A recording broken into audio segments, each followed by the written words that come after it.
O Grupo Energy Telecom atua em todo o Brasil, integrando os principais serviços e soluções quando pensamos em tecnologia.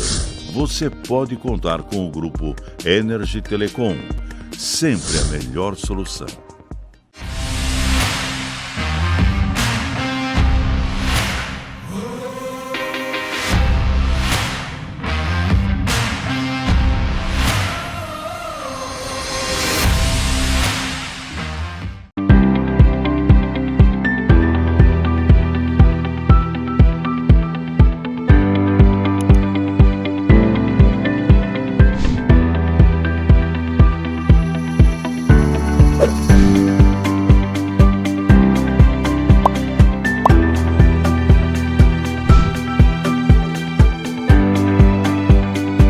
Vale do Paraíba, uma região única com múltiplas vocações. A nossa é a tecnologia, é a inovação. Nós somos a NIP-BR. Trabalhamos para integrar, conectar, expandir, informar, entreter. A NIP-BR é solução corporativa, é internet, TV por assinatura, é telefonia digital. Os melhores serviços com o melhor custo-benefício. NIP-BR, sua melhor opção em internet, telefonia e TV por assinatura. Crescer de forma constante e acelerada. Isso é ser exponencial. Se esse é o objetivo da sua empresa, ela precisa ter a capacidade para inovar e escalar. Tinova, codificando para o futuro inteligente. Na era da transformação digital, a Tria Software é o seu parceiro ideal. Sendo uma empresa capaz de desenvolver projetos estratégicos de inovação, atuamos em fábrica de software, especialista em RPA, Robotic Process Automation, integração de sistemas, APIs, desenvolvimento de aplicativos e manutenção de sistemas. Tria Software, nós fazemos o que gostamos, desenvolver software.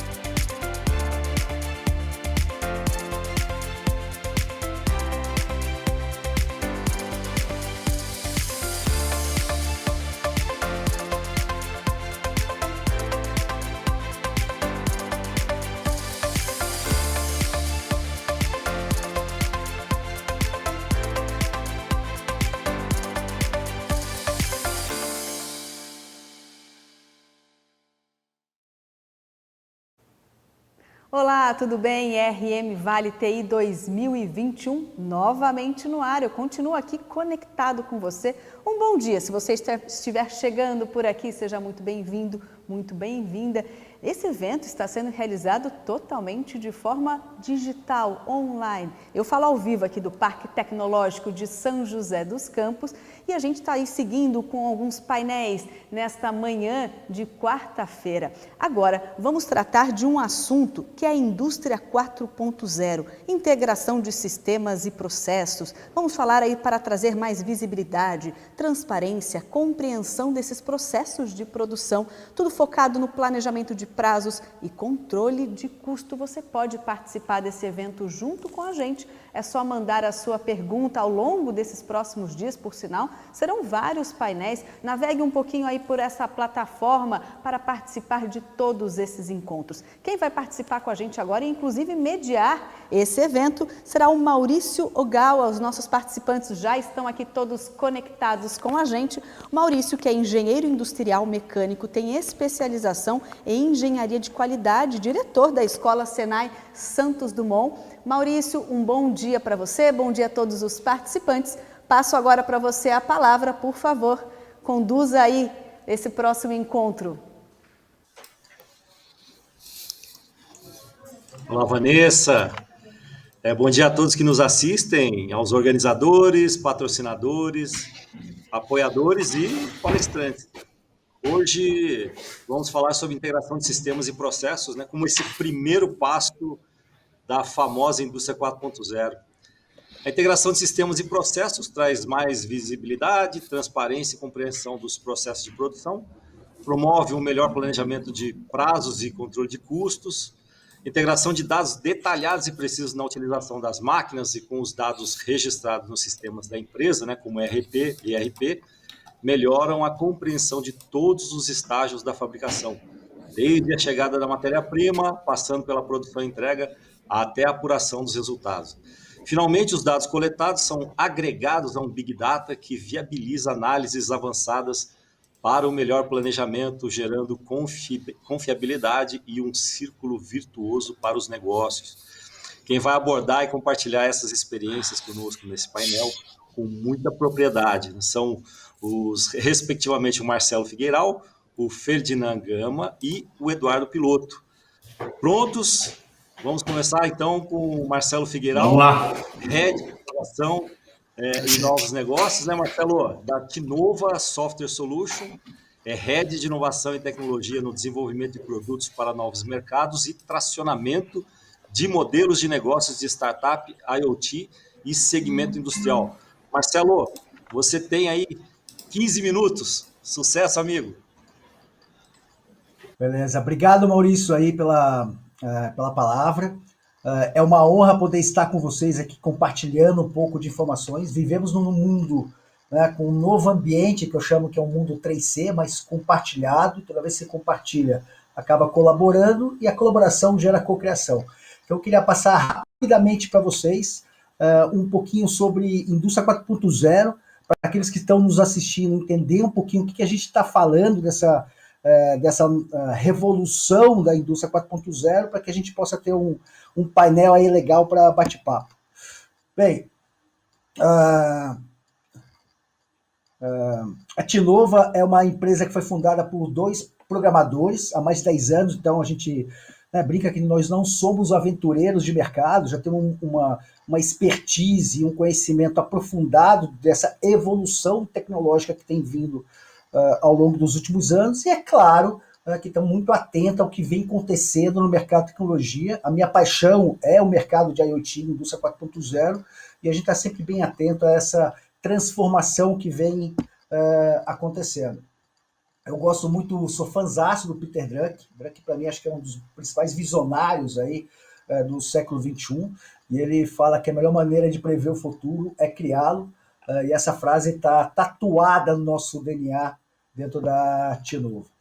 Então, para poder rapidamente fazer essa contextualização, eu queria explicar rapidamente, fazer rapidamente um resumo, o que a gente fala que é a indústria 4.0. Então, se você pegar as principais revoluções que a gente ouve, né, da indústria 1.0 até hoje, você teve o processo de mecanização com a Revolução Industrial, você teve a introdução da eletricidade, que escalou a produção em massa, você teve na década de 70, 80, a entrada da computação nos processos de gerenciamento e, claro, automação dos equipamentos, e na quarta revolução, 4.0, você teve a entrada, né, da colaboração dos dados, a internet das coisas. Você começa a ter um processo industrial onde você consegue ter informações que até então a automação não te traziam. Então, para o pessoal entender, quando a gente fala de indústria 4.0, as áreas de conhecimento que estão envolvidas, a gente diz primeiro, é o poder computacional. Então, é o poder computacional de uma internet das coisas, da computação em nuvem, que a gente chama, o cloud computing, né, do blockchain, que eu pessoalmente, né, como trabalhando muito com inovação, para mim é a próxima revolução da internet, aplicação de inteligência artificial, interação homem-máquina, manufatura avançada, e aí você traz um pouco desses 4 principais tópicos ali, o que exatamente diz cada um. Depois a gente pode, claro, compartilhar o material para quem quiser saber um pouquinho mais, tá? Mas basicamente hoje onde você tem a indústria 4.0 nascente no Brasil e que está muito forte. Primeiro é a internet das coisas, que basicamente, se a gente fizer uma correlação simples, seria aquela máquina que tem já uma automação aplicada, conseguir transportar os dados dessa automação para algum servidor que possa ser processado. E é claro que isso se desdobra em várias outras soluções, que aí se aplica, por exemplo, uma inteligência artificial para poder se tirar dados. Tá? O outro é a interação homem-máquina. A gente já tem várias aplicações e soluções que você consegue fazer essa interação em real time ali com o equipamento, ou com uma condição de cadeia produtiva e tomar as decisões muito mais rápidas. E, por último, a manufatura avançada, e aí entram impressoras 3D, novos componentes, novos produtos e assim por diante. Então, sim, indústria 4.0, a gente vive uma revolução. Eu vou passar rapidão um pouco de aplicações que se podem ter, mas o mercado ele é gigante, e, por exemplo, uma indústria petroleira que você tem as operações offshore ou onshore, condições de trabalho extremamente perigosas, você consegue aplicar soluções que minimizam e mitigam esses riscos e, claro, otimizam a produção. Área de mineração, por exemplo, com a chegada nas autônomas, a gente já tem muita POC rodando de equipamentos que ficam nas minas e que não precisa mais de operador humano para a parte de exploração, e claro, isso cria uma eficiência do processo e cria uma eficiência na cadeia produtiva do setor de mineração. Tá?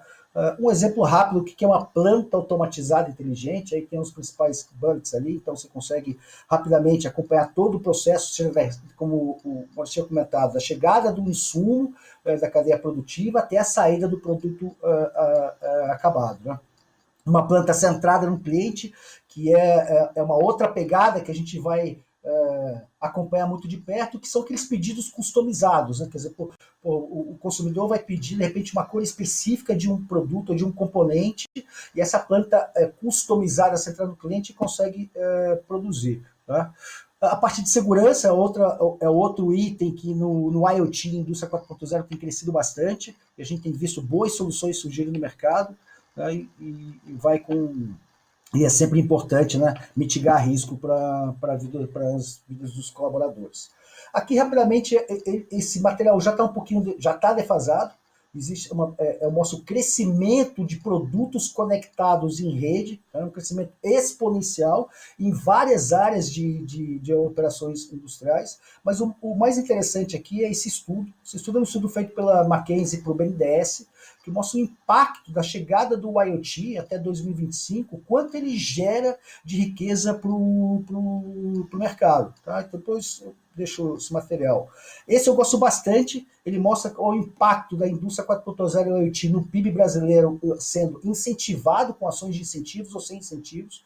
Se caso incentivado, a gente pode ter quase 1 trilhão de PIB gerado nesse mercado, então é um mercado muito relevante, precisa ser acompanhado muito de perto. Tá? Esse outro gráfico que eu trouxe rapidamente é que a chegada de IoT, indústria 4.0, reduz emissões de gases de efeito estufa. Então, a gente tem uma condição, para as empresas que estão buscando o ESG agora, que é uma nova governança com sustentabilidade, o IoT mostra que a gente está no caminho bem certo. Né? Algumas áreas que vão ter grandes impactos, né, e o percentual calculado de valor que vai ser agregado no mercado, aí, pessoal. Aqui eu vou passar rápido para vocês terem uma ideia como que está o ecossistema de startups hoje no Brasil. Esse é um estudo da Distrito. O Distrito é um radar muito interessante. Ele mostra a distribuição das principais startups. Existe mais de 440 startups hoje no Brasil focadas em indústria 4.0 e IoT, dentro de várias áreas de conhecimento. Claro que Sul e Sudeste puxam mais. Tá? Mas o legal desse material é que você consegue ver por área de conhecimento, visão computacional, automação, dados avançados, quem são as principais operações e startups que estão trabalhando com eles ali. Tá? Manufatura avançada, poder computacional e assim por diante.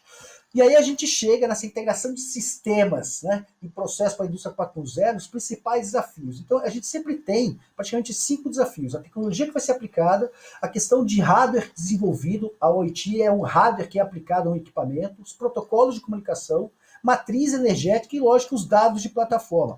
E quando eu falo matriz energética, você tem que pensar o seguinte, que o dispositivo ele precisa, de repente, ser aplicado fora de uma planta industrial, e como que se alimenta e como se energiza esse equipamento. Então, tem um desafio. O outro é a quantidade de dados que são gerados para aquele dispositivo, né? Você poder fazer essa correlação. O tamanho desses dados interfere diretamente no armazenamento e no processamento. Então, você tem ainda alguns bons desafios na área computacional para poder serem resolvidos. Tá? E aí eu queria trazer para vocês aqui, já quase finalizando, rapidamente, quando a gente fala em integração de sistemas, né, e processo com uma indústria 4.0, mais ou menos como é que é uma arquitetura básica de um equipamento de IoT ou para a indústria 4.0. Então imagine o seguinte, você tem os sensores ali embaixo, tá? Então, um sensor de temperatura, de umidade, né, qualquer tipo de sensor que você possa colocar ali, ele basicamente ele sobe para um protocolo de comunicação, tá? Que é esse desafio de qual que você vai adotar de protocolo. Ele passa por um pedaço ali abstrato que a gente chama que é dentro dos algoritmos de processamento de dados, para poder entender quais são os inputs que você quer tirar, sobe para uma plataforma, geralmente, que vai processar esses dados, e ali nesse instante que a gente aplica os algoritmos, e ali nesse instante que a gente começa a tirar alguns inputs, para poder fazer uma entrega de uma aplicação, de uma solução, que vai te trazer um dashboard, ou vai te trazer uma aplicação.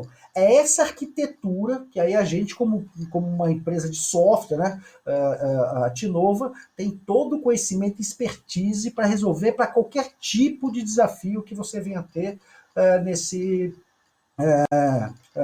sentido de mercado de indústria 4.0. E para onde a gente está indo, pessoal? Para onde a gente está indo? A gente está indo agora para um próximo passo, que é o IoT. É aplicar a inteligência dos algoritmos em cima dos dados que saem desses equipamentos que são já automatizados, que emanam esses dados para um servidor, para poder chegar numa internet das coisas com inteligência. E isso muda tudo com a chegada do 5G, muda tudo, porque praticamente o que está acontecendo? Nós teremos indústrias produtivas que você consegue acompanhar em real time o que está acontecendo e tomando decisões ali na hora. Isso muda toda a lógica. Muda a lógica de cadeia, muda a lógica de distribuição, tem um impacto gigantesco no mercado.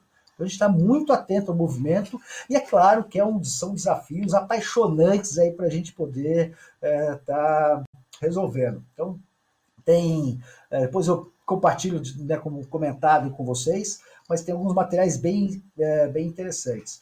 E como a gente vai integrar essas novas tecnologias e quais são os processos para essa integração? E aí esse é o tema da próxima palestra aí, do próximo bate-papo com o Ferdinand, que tem uma expertise interessante, uns cases legais sobre como poder fazer essas integrações. Bom, pessoal, obrigado, espero que tenha sido esclarecedor e a gente está disponível aí para as perguntas aí.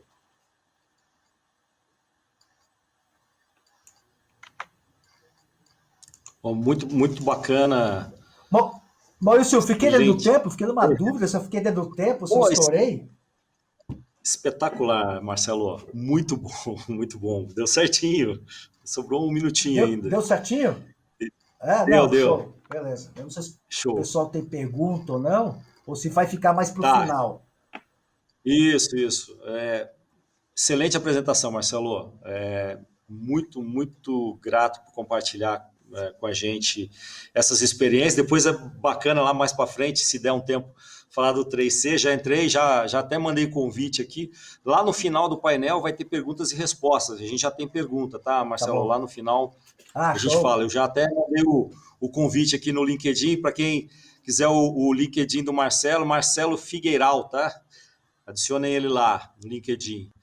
Agora a gente vai contar aqui com a apresentação do Ferdinand Gama, CEO do grupo Gama Soluções Otimizadas, graduado em Engenharia Mecânica pela Escola de Engenharia de Mauá e pós-graduação em Administração Industrial pela Fundação Vanzolini, da USP.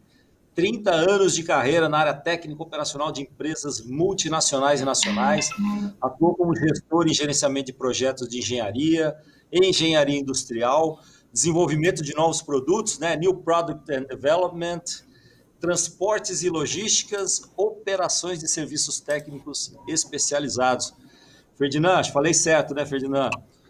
Você tem aí... Falou, tá totalmente aí. 15 minutos, Ferdinand. Sucesso. Então tá bom. Então, primeiramente, obrigado aí pela oportunidade. Acho que aqui é a segunda edição que eu participo. Eu participei em 2019, falando um pouco desse assunto, tá? Então é importante estar aqui novamente em 2021 contribuindo, e eu queria agora começar minha apresentação basicamente aqui, vamos lá voltar um pouquinho, só explicar o que é o Grupo Gama. O Grupo Gama ele atua em 3 frentes bem específicas, uma que é a parte de otimização de processo, onde a gente passeia por toda a cadeia de supply chain. Qualquer negócio tem uma cadeia de supply chain, tem uma cadeia de abastecimento. Isso aí é um paradigma que a gente precisa quebrar também. Quer dizer, qualquer negócio tem uma cadeia de suprimentos por trás dele operando, né? De uma indústria farmacêutica a uma indústria de logística, existe uma cadeia. A gente tem um segundo pilar, que é gerenciamento e projeto de engenharia básico, conceitual básico detalhado, que é a engenharia padrão, a engenharia raiz normal, que é uma possibilidade de transformar um conceito em realidade. E temos o último pilar, que hoje a gente trabalha exatamente na consultoria para definição de máquinas, embalagens e alguns sistemas de automação também. E aí um pouco do meu contraponto, e que eu sempre coloco, eu vou estar colocando, deixa eu passar aqui a apresentação, é um ponto importante que é onde a gente geralmente chama essa jornada rumo à indústria 4.0, né? É um pouco do que o Marcelo falou agora, quer dizer, vai aparecer algumas coisas que ele já tocou no assunto, mas eu trago sempre um contraponto, quer dizer, essa jornada rumo a 4.0, ela começa, a gente sempre fala, quando a gente conversa com o cliente, aonde você está, do 1 ao 4, aonde sua empresa precisa estar, do 1 ao 4, quer dizer, eu preciso estar no 4.0, onde ou o meu negócio pode ser no 2.0, ou no 3.0, né, ou no 2,5. Então, por quê? Porque aqui é um pouco do detalhamento do que foi apresentado agora, quer dizer, cada passo desse tem um objetivo claro e tem uma característica e mudanças específicas de processo. Quer dizer, quando você sai numa jornada para chegar no 4.0, você começa analisando onde você está desperdiçando, se preparando para essa jornada, vamos automatizar o que é repetitivo, né? Vamos trazer TI, o primeiro passo é trazer TI, o pessoal de tecnologia de informação da empresa para dentro desse projeto, para poder exatamente ajudar a gente naquilo que a empresa já tem, naquilo que a empresa pode chegar, né? Porque aí você sempre tem que estar analisando CAPEX e OPEX, quer dizer, o teu investimento, a tua verba de manutenção, o que você tem para isso, né? Com isso daí você começa a tomar decisões, quando você começa a trazer informação para a mesa, você toma a decisão mais rápida e a decisão, o mais importante, trazer informação para a mesa é da onde está vindo isso, qual que é a curacidade dessa informação, qual que é a garantia que em cima desses dados que geraram essa informação você vai tomar uma decisão certa. Então, tudo isso é muito importante, principalmente onde você está capturando essa informação, porque a tecnologia ela vai lá buscar, mas se ela buscar alguma coisa errada, ela está trazendo errado para você tomar a decisão, então você não tem muito, então você toma uma decisão automática, mas errada porque você pegou um dado errado, né? E principalmente uma fonte de informação. Se você tem um RP na sua empresa, ou se você está implementando um RP, ele geralmente é a fonte da informação correta do seu processo, da sua empresa, né? A partir daí você começa a ter o trabalho do tempo real, você começa a antecipar as informações, porque você vai tendo acesso à informação mais rápida, você vai no real time, que a gente chama, quer dizer, você tem a informação no momento que você quer, e aí você começa, aí sim você vai começando a antecipar as condições futuras, você vai a previsibilidade do teu negócio vai melhorando, e aí você tem como analisar dados, causa e efeito muito mais rápido.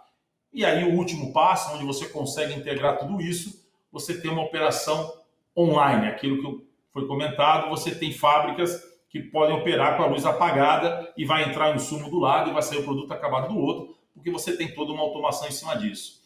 Mas um contraponto que normalmente a gente coloca, que aqui é uma pergunta que eu tenho para todo mundo, quer dizer, isso é um pouco do approach que eu tenho quando um cliente me pergunta ou quando a gente conversa com uma consultoria júnior, que a gente tem 2 parcerias importantes, uma da Integra e outra da EGEN, que ajudam a gente a ficar perto dessa inovação, né? Então a gente investe muito no jovem, né? Nessa inovação que está vindo, que eles estão lá muito mais rápidos do que a gente para poder trazer informação e a gente tem que acostumar e acelerar para acompanhar o ritmo dessa garotada que está vindo aí, que eu estou falando aí de 20 anos a menos do que a gente, vamos chamar assim, né?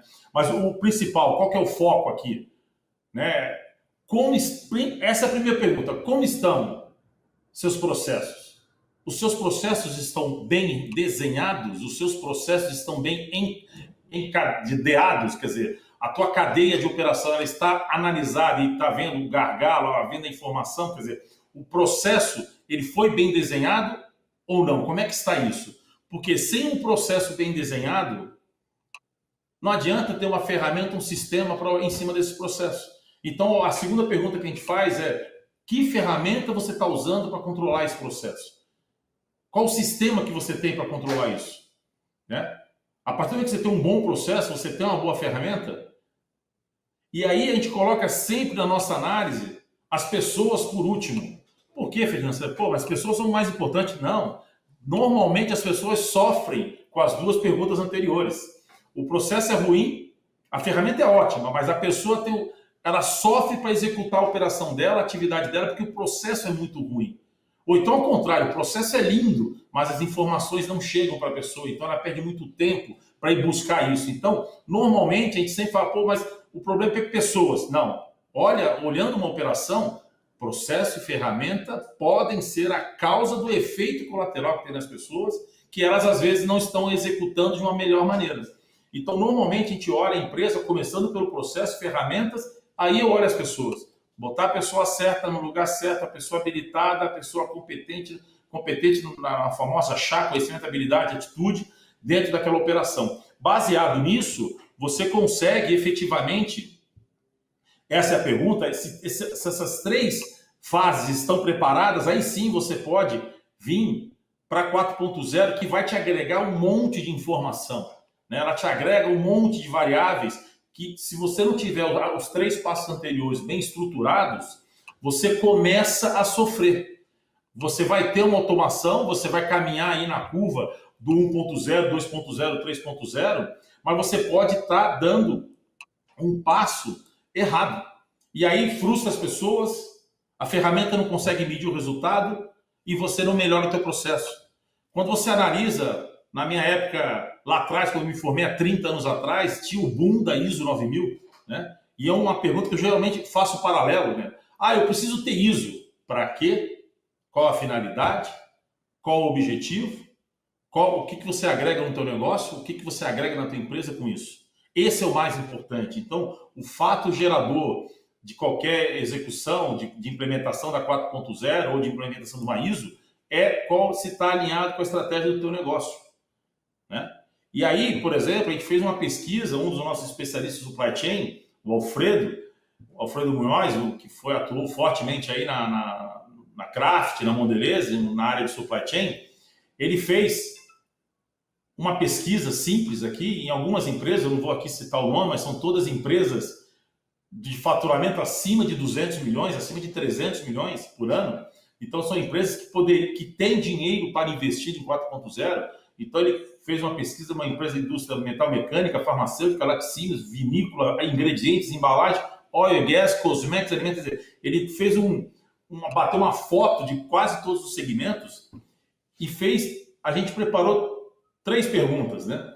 Como a empresa está lidando com a tecnologia da indústria 4.0, onde ele justifica isso, onde ele encontra a justificativa para ser viável ou não investir, e quais são essas barreiras de implementação. E aí a gente fez um apanhado aqui, algumas respostas que podem surpreender alguns e podem não surpreender. Modéstia à parte, quer dizer, como o nosso foco é de ser o contraponto, de fazer o cliente, a pessoa que está querendo implementar 4.0 na sua empresa, detalhar isso, avaliar cada real, cada dólar que ele põe nesse investimento, aí você vê, tecnologia ainda são incipientes, dependendo do processo, é lógico.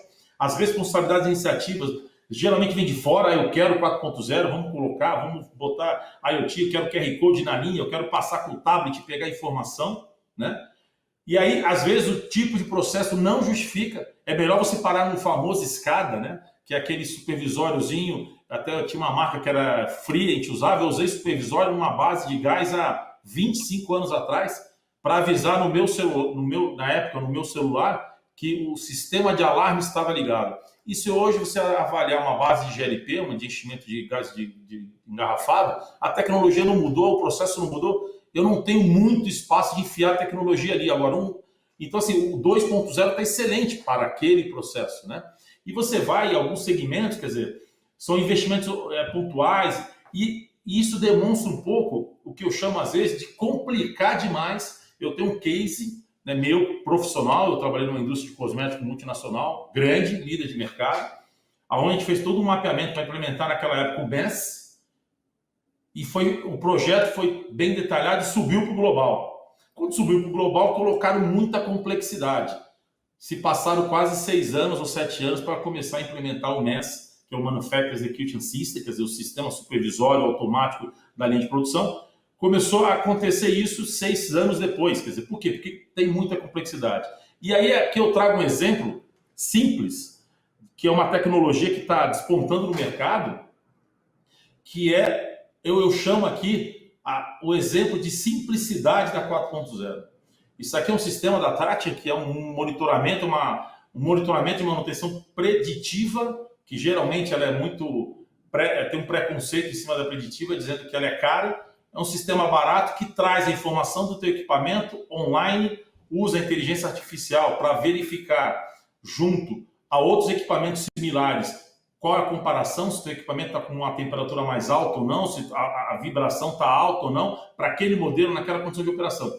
Muito simples, eu aplico isso magnético, eu colo isso na máquina. Então, assim, é uma parte do 4.0, ele é autônomo, ele manda o sinal, você pode pegar esse sinal, esses dados, comparar numa base de dados gigantesca, um database aqui atrás, com todos os equipamentos parecidos com o teu ou mesma especificação, e você cria um conceito. Então, assim, a minha sugestão, simplifiquem, olhem os seus processos, olhem as suas ferramentas existentes, isso é muito importante, o que você já tem dentro de casa, e aí você dá o passo. Que aí você, com isso, esse entendimento, você traz as pessoas, você traz o teu time de campo e você começa junto com ele entrar na jornada e acelerar.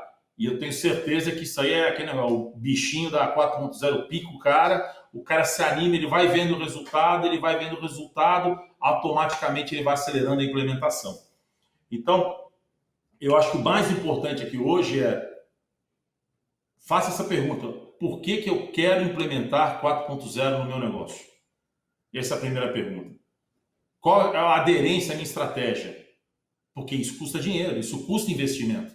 Então, assim, eu vou investir numa tecnologia, qual é o ganho? Qual o retorno? Qual a criação de diferencial que eu vou ter em relação ao meu concorrente? Eu vou ser mais ágil que o meu concorrente? Eu vou ser mais ágil em lançar um produto? Eu vou ser mais ágil em tomar uma decisão de mercado? Isso é muito importante. Então, eu estou aqui, faltam uns 2 minutinhos, então acho que esse é o meu... Eu sou super a favor da 4.0, né? Então, eu estou aqui falando, eu fui lá, já montei SDCD na minha vida, barreira lá atrás, numa petroquímica, quer dizer, isso há 25, 27 anos atrás.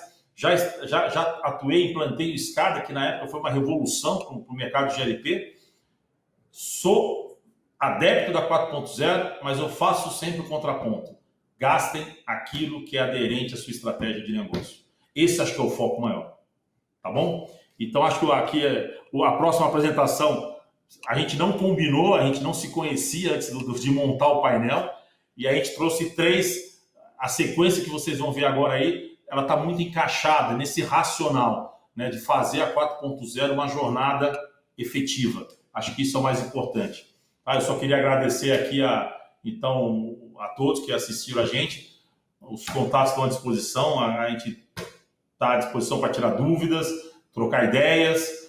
Acessem a gente lá no grupo Gama Oficial do LinkedIn para a gente poder estar trocando mais ideias. E acho que por aqui eu estou terminando o meu recado. Bom, muito bom, Ferdinand. Obrigado. Você até deixou as perguntas prontas aqui, né, para a gente responder no final do painel. Essa questão de indústria 4.0 é interessante, né? Como a gente se enxerga nela, né? Às vezes um 2.0 bem feito tá ótimo, né? Então tá ótimo, cara. Tá ótimo. Acho que tem tudo a ver com o que está sendo falado. Realmente não foi combinado, mas agora sigam, né, o Ferdinand Gama Santos Júnior no LinkedIn, vocês vão encontrar lá. Também já mandei meu convite, viu, Ferdinand? Agora, estou aceitando aqui. Concluindo esse painel maravilhoso, viu, gente? tem tudo a ver aqui com o tema, e não foi combinado, mas tem a sequência agora. A gente vai concluir o painel com o Eduardo Piloto, né, diretor da empresa Tecal, engenheiro industrial mecânico, formado na EI, na turma de 91, também especialização em engenharia de qualidade, na EI em 93, bacharel em Direito pela Univap, em 98, especialização em Gestão Financeira de Empresas pelo Instituto de Economia da Unicamp, 2003, e por 6 anos, né, diretor executivo na SECRE, realizando trabalhos de melhoria de competitividade de empresas da nossa região. A SECRE é uma associação maravilhosa que eu tive o prazer de conhecer, uma parceria muito bacana com o Senai. Queria mandar aqui rapidamente um abraço para o Wagner, né, para o Enio, para o Bruno. O Piloto está aqui, vocês fazem um trabalho incrível, voluntário, né, Piloto? Voluntário, e eu sou fã do trabalho de vocês, as indústrias da região, que já faz tempo deixou de ser Chácaras Reunidas, né, agora é uma região toda. Parabéns pelo trabalho. Marcelo, Eduardo, você tem aí seus 15 minutos para fechar. Perfeito. Pessoal, primeiro, obrigado pelo convite, né? Eu acho que é o segundo ou terceiro, acho que é o terceiro ano que eu estou aqui no AM Vale, sempre debatendo esses assuntos, né? Eu acho que vai completar, né, o que foi comentado nas duas apresentações, né? Eu sou hoje diretor da Tecal. Essa Tecal é uma empresa que está no setor automotivo, né? Eu vou mudar aqui um pouquinho para frente. É uma empresa fundada em 2004, né? A gente é fornecedor a gente é Tier 2, né? A gente é fornecedor da Denso, da Valeo, da Mali, dos grandes sistemistas aí que fazem ar-condicionado para praticamente mais de 90% do volume mundial de fabricação de carros, esses clientes que fazem ar-condicionado. Eu vou aproveitar para falar um pouquinho, né? Depende do setor, a gente falou, há uma necessidade, né? Eu trabalho com conjuntos tubulares desde 1991. Eu venho trabalhei em uma empresa nacional, daí trabalhei numa empresa italiana, né? E eu fui trabalhar nessa empresa italiana em 1998. Eu vou dar um overview aí para vocês terem ideia de como alguns segmentos andaram muito rápidos nessa trilha da indústria 4.0. Eu fui trabalhar nessa empresa italiana em 1998.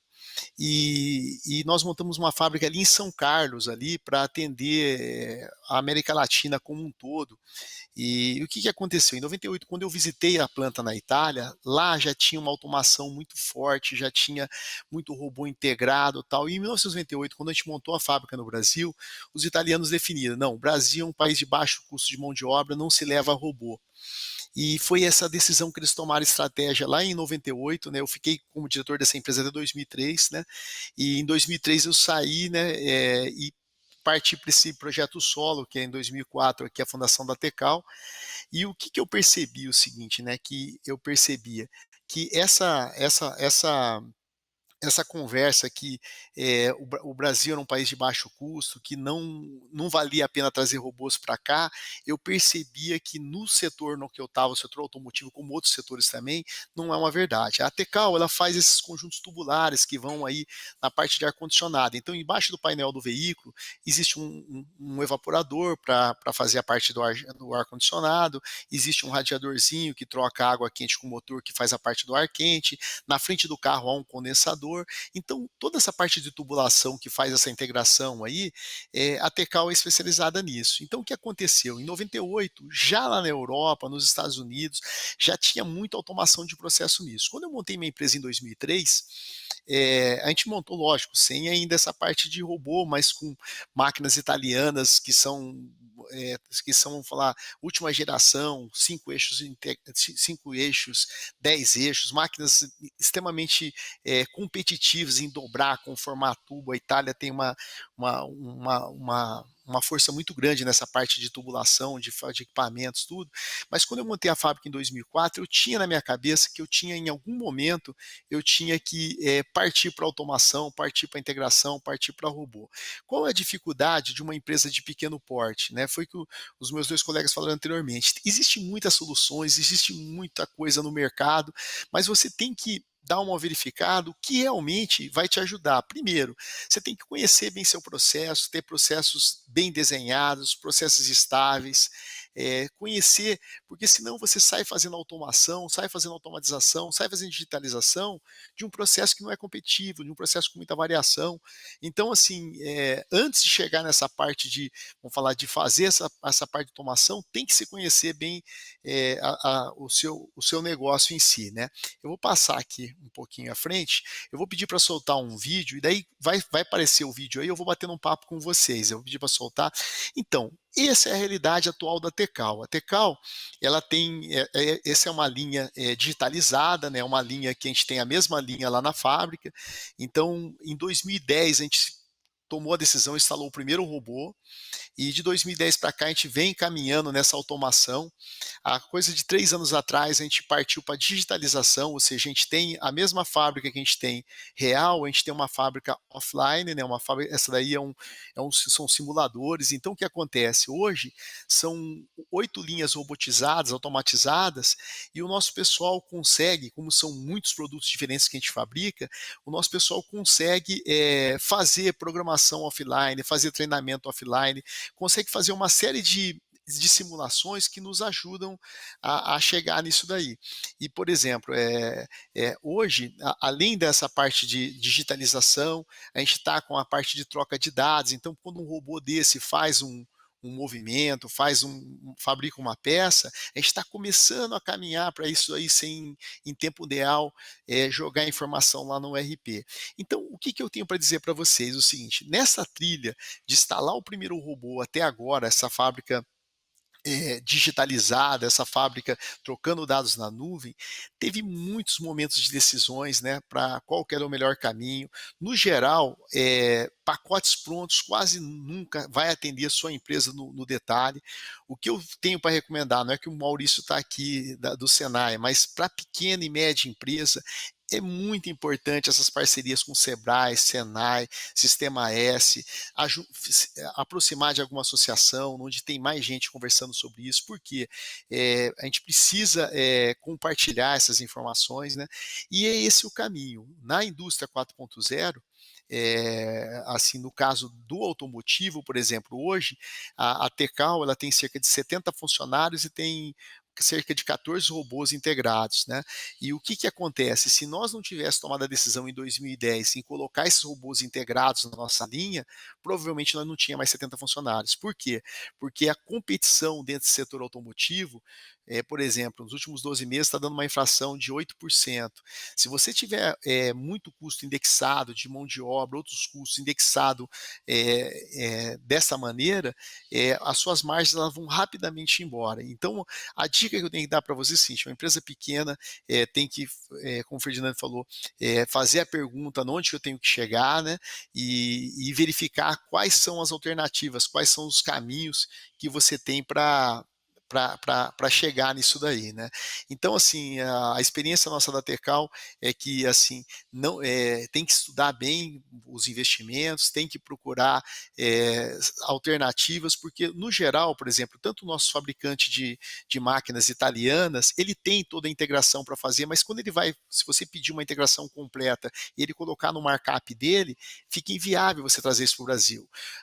Os fabricantes de robôs, seja a Yaskawa, seja a Fanuc, seja a Kuka, também tem condição de fazer isso, mas quando ele coloca tudo isso no markup dele, às vezes fica inviável. Então, assim, o que eu tenho para dizer para vocês, empresa de pequeno e médio porte tem que se aproximar de mais empresas, aproximar de uma associação, aproximar de um sistema S, para quê? Para ir descobrindo, achar boas consultorias e saber que é uma trilha com muitos caminhos diferentes e tem muitas escolhas para serem tomadas aí para frente, né?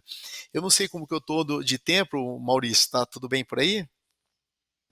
Tá tudo bem, Eduardo. Você tem mais 5 minutinhos aí, 3 a 5 minutinhos no máximo. Perfeito. Eu vou contar então assim um case concreto que mostra bem por que vamos supor, nesse segmento nosso foi muito importante chegar onde a gente está hoje com robótica e digitalização. Em 2003 a gente ganhou um projeto muito importante mesmo, um projeto importante para nós. Nós tínhamos 2 células, hoje a gente tem 11, a gente tinha 2 células sem automação, né? E nós montamos uma terceira célula de automação para um cliente alemão, que era uma venda para esse cliente alemão que exportava para os Estados Unidos um item que era 1/3 terço do nosso faturamento, a gente fez um financiamento que para nós era muito pesado na época, e depois de 4 meses fornecendo, a gente não tinha contrato de longo prazo, o que aconteceu? Percebemos pela programação do cliente que depois de 4 meses ia zerar o volume das peças. E era um projeto importantíssimo para a gente. Quando eu fui descobrir o que aconteceu, um chinês fez uma proposta 40% mais barato que a gente, não dava para a gente chegar, mesmo que se o cliente desse essa chance para nós, não tinha contrato, e bem no começo do negócio, ali 2003 mais ou menos ali, a gente, não, 2004, 2006, nós fomos cortados e perdemos 1/3 do faturamento, só que a gente tinha 3 meses de prazo para reagir, era um momento que tinha muitos clientes querendo novos negócios, a gente conseguiu se ajustar e produzir. Esse projeto, ele empregava 14 pessoas, tinha 2 operadores trabalhando na parte de direitar e cortar tubo, né? Tinha 3 operadores trabalhando na conformação, e 9 operadores em 3 turnos trabalhando na parte de dobra. Então a gente tinha 14 pessoas trabalhando o mês inteiro nesse projeto, que a gente perdeu. O que aconteceu? Nós perdemos esse projeto em 2006, em 2010 a gente começou a automatizar a fábrica, em 2016 o mesmo cliente nos procurou e falou, olha, esse projeto a gente está querendo trazer de volta para o Brasil e queríamos que vocês fizessem. Então, a primeira coisa que eu fiz foi fazer a conta utilizando 14 operadores. Puxa, não dava nem perto do preço que eles precisavam. Daí que aconteceu? A gente falou, puxa, levando tecnologia. A gente fez um estudo, esse estudo, naquele vídeo mostrou uma célula que tinha um robô laranja, um robô amarelo. O que aconteceu ali? A gente fez um estudo, e se fizesse uma integração com uma máquina de corte francesa, tem um robô da Fanuc japonesa, um robô da Kuka alemão, 3 máquinas italianas, e tudo integrado de uma maneira que ia ter um operador por turno, 3 operadores, não mais 14, mais 3, ou seja, nós fizemos a conta e batemos o chinês no preço naquele momento. Fizemos um contrato de 3 anos com multa se esse cliente alemão saísse novamente, e daí que aconteceu? Conseguimos vencer o chinês naquele momento? Conseguimos. Como? Com 14 operadores? Não. Com 3 operadores e com uma integração, um investimento feito, né? Então, o que a gente percebe? Em alguns segmentos, ou você vai nesse caminho, vamos falando extremo que a gente chegou, ou você não vai ter mais os 14 empregos. Mas tem 3 hoje empregos qualificados em 3 turnos. Então, eu quis dar um overview geral aí, falando que a empresa TK é uma empresa pequena, 70 funcionários, está aqui na Centro Industrial, e para nós, se nós não tivéssemos caminhado nessa trilha da indústria 4.0, estamos nessa fase de troca de dados, RP, para ter a informação no momento correto, né? A gente acredita que foi a nossa, vamos falar, tá vivo hoje, tá aqui falando com vocês sobre a Tecal, foi porque nós tomamos essa decisão em 2010 e caminhando forte, passo a passo aí. Acho que basicamente é isso, gente, que eu queria dar um overview geral das dificuldades e também que é o caminho, sim, essa aplicação de tecnologia. Obrigado, piloto. História bacana, né? Resiliência, coragem, vontade, né? Precisa muito, né? Para empreender e disputar. Eu tive a oportunidade de conhecer a empresa, a Tecal, né? Recentemente, e impressiona pela qualidade, pela organização. É muito bacana saber, né? Que tem empresas, empresários desse nível, né? E fantástico, né? Disputando de igual para igual, com todas as dificuldades, né? Com os gigantes do setor. Então, parabéns. E fechou, né? Fechou o ciclo. Marcelo Figueiral abriu o painel, né? Trouxe as informações, compartilhou com a gente. O Ferdinand já fez até as provocações, né? Com relação à indústria, e o piloto trouxe a prática, né? A vida como ela como funciona. Antes de aqui, já sopraram para mim. E é interessante... Pode falar. Não, e rapidão, Maurício, interessante, né, cara? Porque assim, o pessoal não sabe, mas pessoal, assim, não tá combinado, cada um tinha seu tema para trazer nesse painel, e foi muito complementar, porque e sabe o que é o mais legal? É que mesmo a gente que está, às vezes, falando aqui, né, e claro, a gente aprende. Então, o Ferdinand falou uma coisa que eu não tinha parado para pensar e faz todo sentido. Às vezes uma operação de 2.0 está indo tão bem que você não precisa fazer um upgrade dele, né, Ferdinand? deixa o 2.0 trabalhando. Pô, o piloto, aliás, piloto, parabéns pela tua trajetória e jornada. A sua empresa está bem pilotada, viu? Queria te parabenizar por isso aí. Tá? A tua sacada de perceber que, de repente, componentes da indústria automobilística é extremamente competitiva e torna-se quase commodity, que aí sim faz sentido aplicar tecnologia que você consegue reduzir todo um custo de operação. Então, gente, pô, é uma honra estar aqui com vocês hoje compartilhando informações. Tá ligado à estratégia, como você bem colocou. Então, pessoal... Estratégia, mercado, uma honra estar com vocês hoje. Por que eu tenho que ir, né? Compensa, né? Muito bom. E acho mais importante, Muito só pegando bom, um gancho aqui, aproveitando, para não perder o que o piloto falou, ele investiu e hoje ele tem 70. Ele não perdeu 70, ele manteve, né? Isso. Eu acho que isso é um pouco do paradigma. Não, automação corta pessoas. Não necessariamente. Não. Se você vai automatizar para crescer, você automatiza e elas ficam, né? E é um pouco disso, né? Então é bem legal isso. É uma Muito história. Gente, quando eu ouvi o que vou o piloto recuperar. falar, eu falei, nossa, é o case. Vou recuperar aqui, porque a gente tem 5 perguntas e tá muito bacana. Vamos prestigiar aqui o pessoal que mandou as perguntas. Vou pedir a ajuda aqui da Vanessa. É isso aí, Maurício. Chegaram algumas perguntas. Vou começar aqui primeiro com a da Maria. Ela pergunta para o Ferdinand. Em empresas em que há uma dificuldade em ter uma única fonte de informação, como trabalhar com isso? Ou como ajudar a concentrar essas informações? Eu acho que o mais importante, obrigado aí pela pergunta, eu acho que o mais importante é aquilo que eu falei. Quando você define o processo, você sabe aonde você vai depositar a informação daquele processo. A partir do momento que você definiu isso, primeiro, qual o processo? O que do processo eu tenho que tirar para eu tomar uma decisão? Quais são as informações? Performance, de rendimento, de quebra, independente do negócio. Eu defino o processo, identifico os pontos críticos que eu tenho que pegar a informação. Aí o importante é trazer isso para o seu ERP. Pode ser o ERP com uma outra sigla que eu chamo de MES, né? O Microsoft Excel System, não tem problema de ser um Excel muito bem montado, né? Eu acho que isso vale a pena, porque às vezes a empresa vai montar um ERP, a gente sabe o que é o traumático que pode ser a implementação de um ERP, mas tem que ter. Eu sou uma empresa pequena e estou implementando um aqui, porque não tem jeito. A gente tem que ter as informações num banco de dados. Então mapeia o processo, identifica a informação crítica que você precisa e direciona ela para uma mesa de depósito dessa informação. Aí você, em cima disso, você começa a trabalhar. Essa é a maneira mais rápida. Sempre mapeia o processo, identifica o processo. Legal, temos mais uma pergunta agora do Gustavo. Maurício, ele quer saber o seguinte: a entrega sob demanda acaba tirando a necessidade de estoque? Isso teria influência no respeito do que estamos vivenciando na crise dos semicondutores? Poxa, boa pergunta. Piloto, quer responder? Não, pode puxar, Maurício, eu completo você aí. Mas se quiser eu posso puxar. Então, na realidade, eu estou bem nesse olho do furacão aí dos semicondutores, né? A minha empresa é automotiva, vou dar um exemplo para você. A plataforma mais importante nossa aqui era o Onix. A última peça de Onix que nós entregamos aqui, acho que foi em março, vai voltar a produzir 16 de agosto.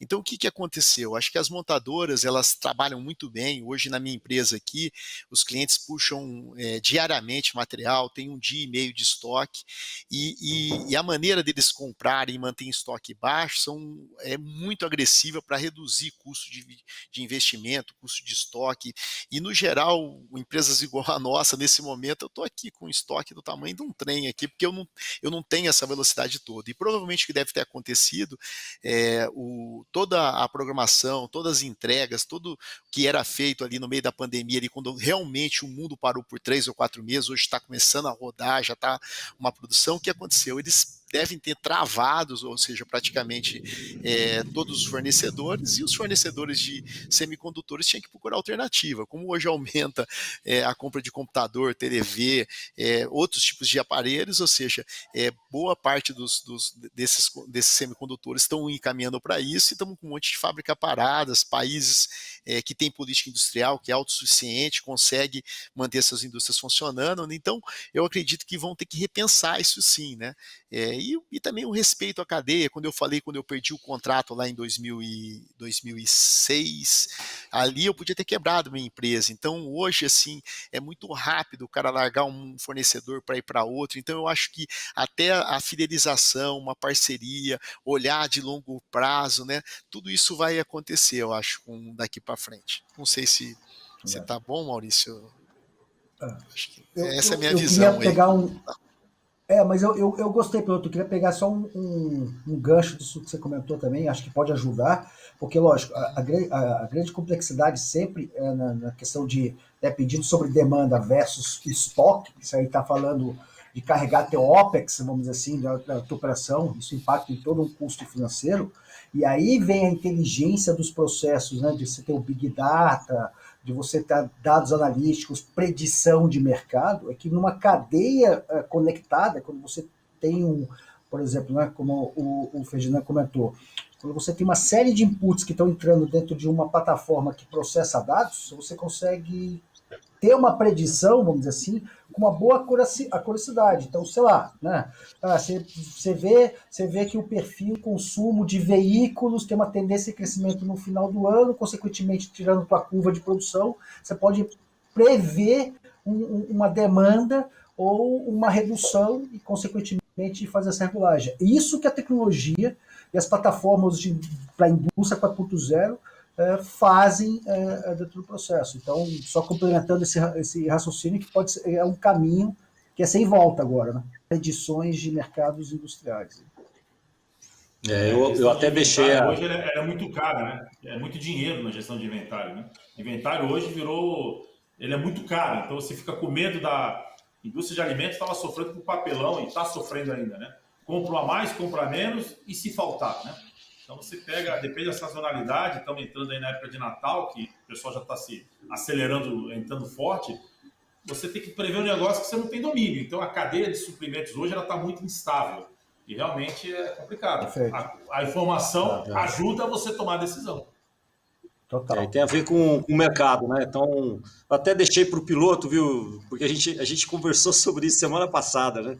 Tivemos justamente essa discussão sobre esse tema, então calhou da pergunta, até deixei para o piloto para responder. Vanessa, mais uma pergunta, temos 5 minutos de painel, né?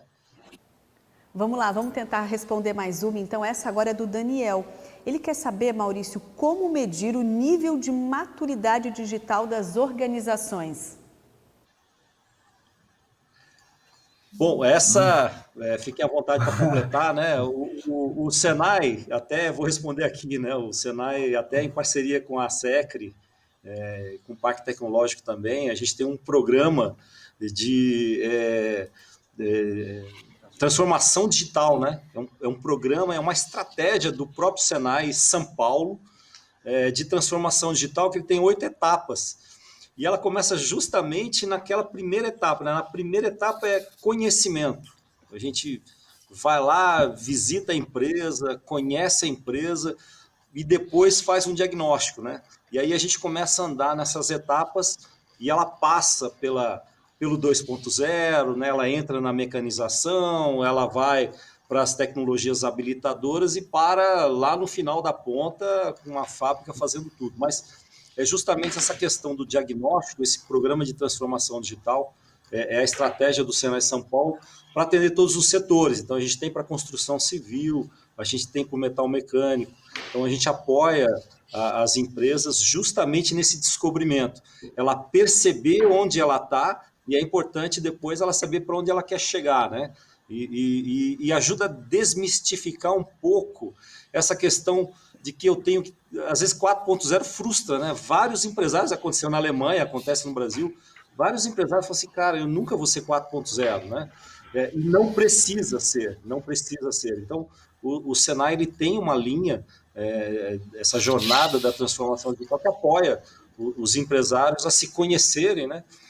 E lá no comecinho, o Kaizen, a arrumação, começa por ali, né? Arrumar a casa.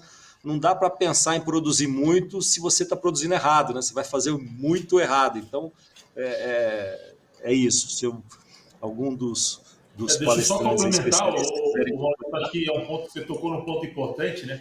Que, assim, o pessoal fala, não, vamos fazer um 5S. gente, ok, o 5S ele vai arrumar hoje. Se o teu processo aqui atrás não estiver bom, não adianta fazer o 5S. Eu tive um cliente que é uma indústria gráfica que o pessoal estava implementando lá, pintar, separar as zonas das linhas, separar para o 5S. Falei, gente, se a gente não definir quem vai cuidar da logística interna primeiro, quem leva e traz o pallet, como é que você vai pintar a área? Então, você vê, é isso, a gente tem que desmistificar aí sim, um diagnóstico, um mapeamento profundo dos processos, olhar processo a processo, lá no chão de fábrica, lá no Gemba, trazer isso, aí você tira esse diagnóstico, que é uma foto, aí você cria do ponto A para o ponto B. Eu geralmente apresento o projeto assim, a empresa contratou um ônibus, está abrindo a porta nesse ponto, todo mundo está convidado a entrar para uma jornada e cada um pode descer no ponto que quiser, mas a gente tem um ponto lá na frente, as melhorias possíveis. Mas assim, olhe o seu processo. Eu sou um cara muito chato nisso, porque para mim é o grande break-even aí do sucesso ou do insucesso de qualquer implementação. Muito bom. Então, quem precisar de apoio nessa área, procura a Secre, procura o Parque Tecnológico, o Senai está lá em parceria e pode ajudar vocês. Vanessa, acabou o tempo, né, Vanessa?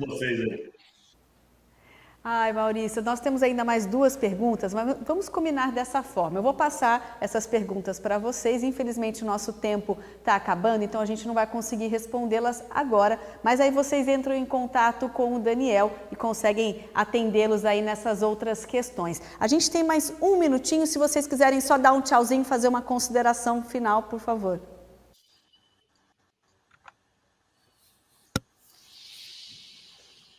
Faz na sequência, Marcelo. Fez na sequência, vamos lá. Vai na sequência. Tá bom.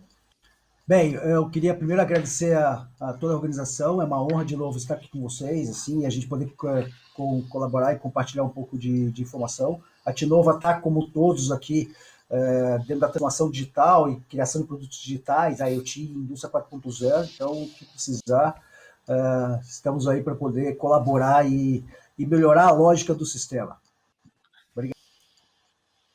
Eu queria mais uma vez agradecer aí a organização, a Super Giane, que sempre está aí suportando a gente nessa jornada, acho que é uma peça importante aí no parque, e deixar muito claro isso. Faça as perguntas antes de sair andando. Acho que isso é o mais importante. Sem combinar nada, o piloto, quando ele começou a falar uma semana do que ele ia apresentar, eu falei, cara, ele fez as perguntas. Então, faça as perguntas antes de dar o passo, tá? Acho que isso é importante e o Grupo Gama aqui está à disposição. Quem quiser, tem as nossas mídias sociais, fique à vontade. Nós estamos 24 horas no ar para poder tirar dúvidas, perguntas, mandem lá no LinkedIn que a gente responde e vão para cima. Muito obrigado pela oportunidade, pela organização, está muito boa. Parabéns. Perfeito. Só queria agradecer também a oportunidade de estar aqui com vocês, né, e falar que empresas, normalmente nós pequenos, temos que se aproximar, conhecer mais empresas, conhecer aí as escolas, as academias, né, para compartilhar e escolher as melhores trilhas aí. Agradecer realmente o Parque Tecnológico e todo mundo pelo convite aí. Eu quero parabenizar e agradecer para patrocinador, apoiador, a equipe que organizou, né? Tiveram muita paciência com a gente, Luana, o pessoal dos links, nossa, muito gentis e generosos, né? Essa 8ª edição, agradeço o convite e principalmente aqui um abraço para o Marcelo, para o Ferdinand, para o piloto, que doaram o tempo, né, e o conhecimento, o saber deles aqui com a gente. Obrigado, gente. Fiquem bem, né? Fiquem protegidos aí, fiquem bem. É isso aí.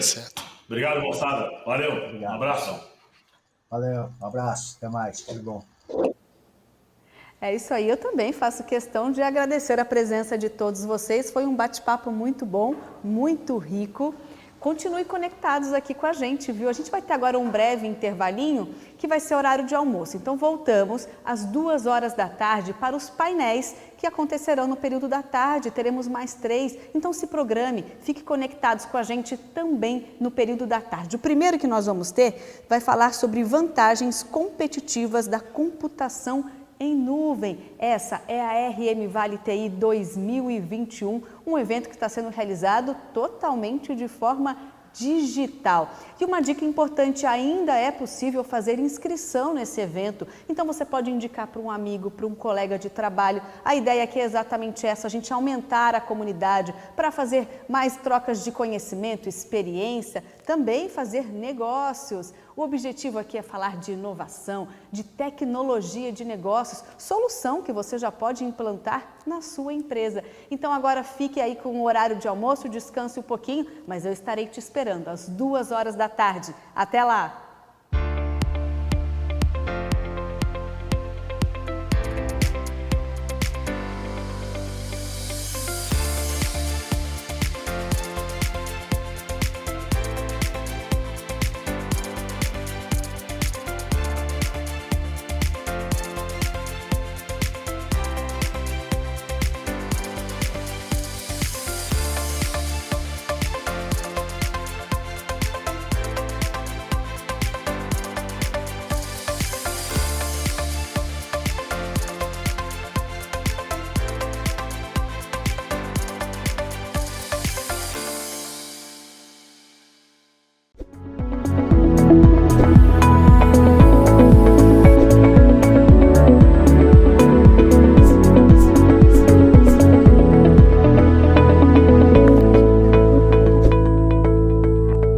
O Grupo Energy Telecom atua em todo o Brasil, integrando os principais serviços e soluções quando pensamos em tecnologia.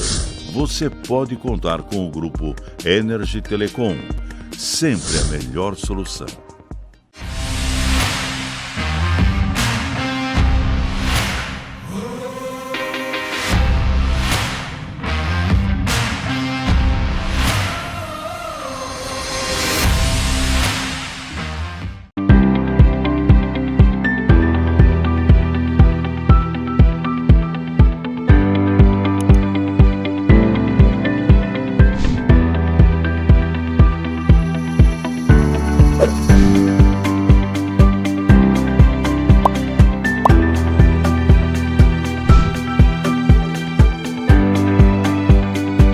Vale do Paraíba, uma região única com múltiplas vocações. A nossa é a tecnologia, é a inovação. Nós somos a NIP-BR. Trabalhamos para integrar, conectar, expandir, informar, entreter. A NIP-BR é solução corporativa, é internet, TV por assinatura, é telefonia digital. Os melhores serviços com o melhor custo-benefício. NIP-BR, sua melhor opção em internet, telefonia e TV por assinatura. Crescer de forma constante e acelerada. Isso é ser exponencial. Se esse é o objetivo da sua empresa, ela precisa ter a capacidade para inovar e escalar. Tinova, codificando para o futuro inteligente. Na era da transformação digital, a Tria Software é o seu parceiro ideal. Sendo uma empresa capaz de desenvolver projetos estratégicos de inovação, atuamos em fábrica de software, especialista em RPA, Robotic Process Automation, integração de sistemas, APIs, desenvolvimento de aplicativos e manutenção de sistemas. Tria Software, nós fazemos o que gostamos, desenvolver software.